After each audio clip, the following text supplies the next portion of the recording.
Magandang umaga po sa inyong lahat. Narito na ang lagay ng ating panahon ngayong araw nga ng linggo, December 3, 2023. Sa ating latest satellite images, tatlong weather systems ho ang nakakaapekto sa ating bansa.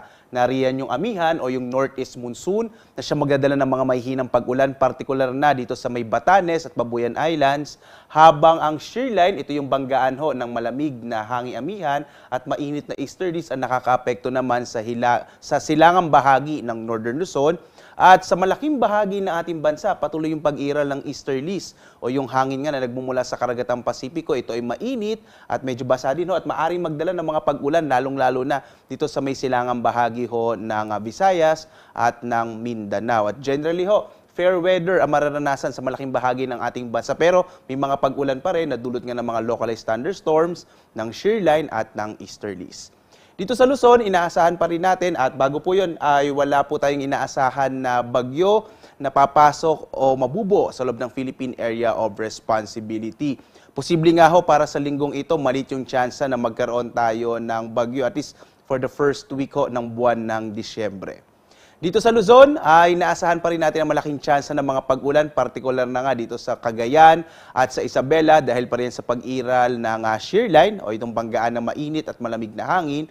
Samantala, dito sa may bahagi ng Batanes ay inaasahan pa rin natin na may hinang mga pag-ulan dulot ng amihan. Sa lalabing bahagi ho ng Northern Luzon, yung Ilocos Region, Cordillera at Cagayan Valley, ay posible yung mga isolated light rains. Ibig sabihin, maliit ho yung tsansa na magkaroon ng mga mabuo, yung mga thunderstorms sa bahaging ito ng Luzon, dahil nga ang dala ng amihan ay may maninipis ng mga kaulapan.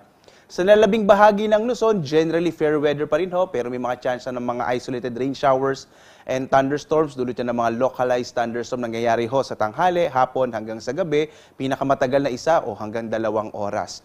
Yung agwat ng temperatura sa Lawag ay mula 25 to 34 degrees Celsius, sa Baguio 16 to 25 degrees Celsius, sa Tuguegarao hanggang 28 degrees Celsius, sa Kamaynilaan naman 24 to 33 degrees Celsius, sa Tagaytay 22 to 31 degrees Celsius, sa Legazpi, 25 to 32 degrees Celsius. Sa Calayan Islands, 26 to 33 degrees Celsius. Habang sa Puerto Princesa, nasa 26 to 32 degrees Celsius. Dumako tayo sa Visayas at sa Mindanao. Malaking bahagi pa rin ng Kabisayaan ay makararanas ng medyo mainit na panahon, pero lalo na dito sa may silangang bahagi ng Kabisayaan o yung Eastern Visayas, may tsansa pa rin ng mga pag-ulan dulot ng easterlies. Agwat ang temperatura sa Iloilo, 26 to 32 degrees Celsius. Sa Cebu, 25 to 32 degrees Celsius, habang sa Tacloban, 26 to 32 degrees Celsius.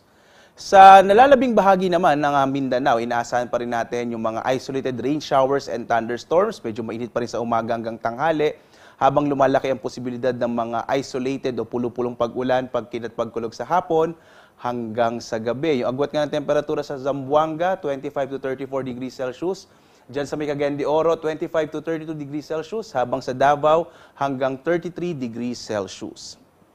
At sa ngayon nga ho, may nakataas pa rin tayong gale warning. Ito yung babala natin sa mga malalakas sa pag-alon ng karagatan. Sa pag-iral kasi ng amihan, ay inaasahan pa rin natin ang mga bugso ng malalakas na hangin na maaaring magdulot ho ng mga malalaking alon. Partikular na nga sa Batanes, Babuyan Islands at Ilocos Norte. Kaya sa mga kababayan natin, lalong-lalo na yung mga maliliit na sasakyang pandagat at maliliit na mga bangka, iwasan mo nang pumalaot dito sa mga bahagi ito ng ating kapuluan. Partikular na nga dito sa may mga hilagang baybayin ng Hilagang Luzon.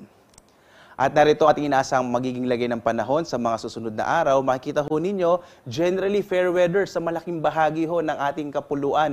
Inaasahan kasi natin, the next few days ay hihina palalo ang amihan at dahil doon patuloy ang pag-iral ng easterlies at magkakaroon pa rin ng mga posibilidad ng mga localized thunderstorms.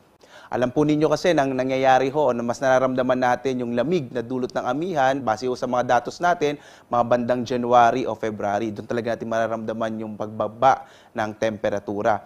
Sa Kamaynilaan, yung magiging agwat ng temperatura in the next 3 days ay mula 24 to 33 degrees Celsius. Sa Baguio, 17 to 26. Sa Legazpi, 25 to 33 degrees Celsius. Sa Metro Cebu naman, nasa 26 to 33 degrees Celsius, habang sa Metro Davao, 25 to 34 degrees Celsius.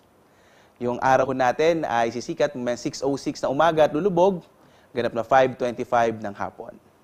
Sundan pa rin tayo sa iba't ibang mga social media platforms sa X, Facebook, YouTube.